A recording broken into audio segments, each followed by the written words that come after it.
Are you happy? Kamu bahagia nggak sih? Satu pertanyaan yang sering banget kita dengar tapi jarang benar-benar kita resapi. Coba deh, let's take a moment to really think about your answer. Kalau jawabannya enggak, try to dig deeper. Find out why you said no.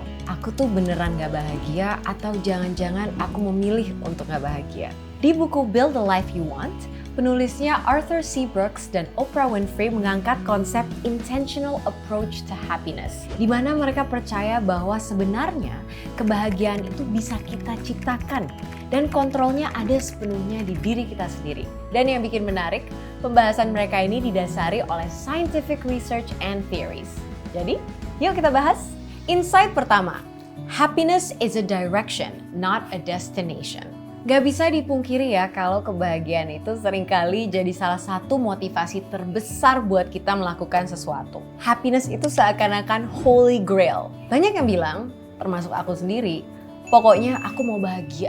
Nah, menurut buku ini, kadang-kadang kita tuh terlalu obsesif mengejar kebahagiaan tanpa tahu betul sebenarnya definisi bahagia itu seperti apa. Kalau menurut penulisnya, kita harus mengubah mindset tersebut. Seharusnya kita mengejar ingin menjadi lebih bahagia, bukan cuman menjadi bahagia saja.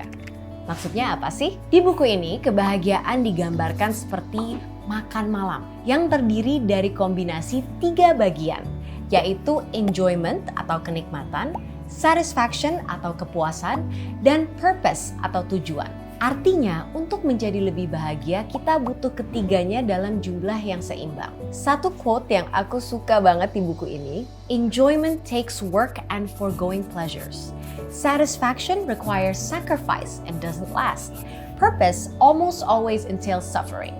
Quote ini mengajak kita untuk sadar kalau sebenarnya kunci untuk jadi lebih bahagia itu dengan menerima kalau hal-hal buruk itu adalah bagian dari hidup kita. Bukan sebuah halangan untuk kita bahagia. And I believe that too.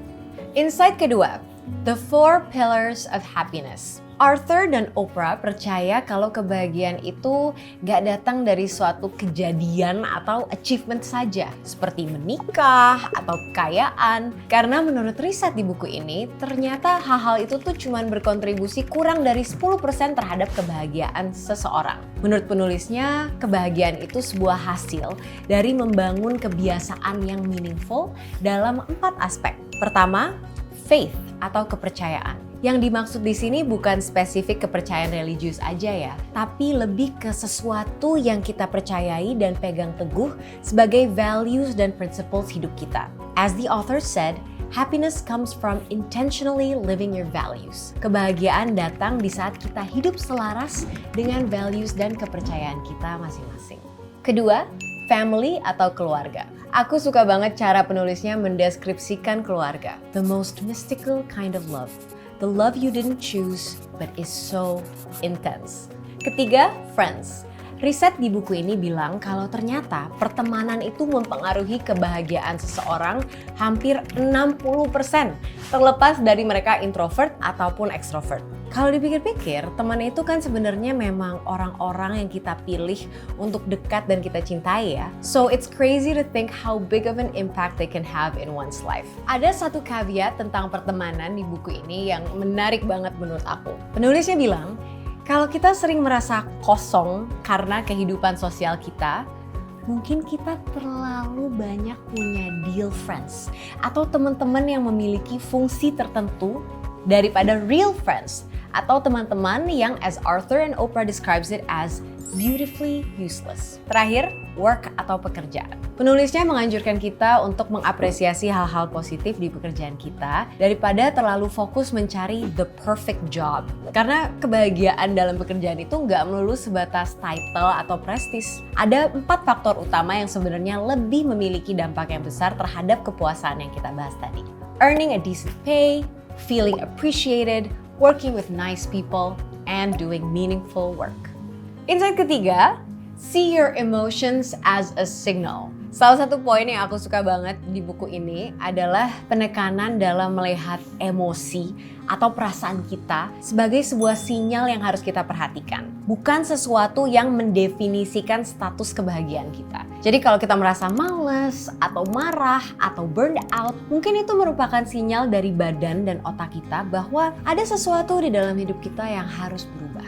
Makanya penulisnya menganjurkan kita untuk melatih kemampuan metakognitif kita lewat self-soothing techniques kayak journaling, meditation, dan lainnya. Karena dengan begitu kita jadi bisa lebih mengerti dan membaca emosi kita sendiri dan akhirnya punya kebebasan untuk bereaksi.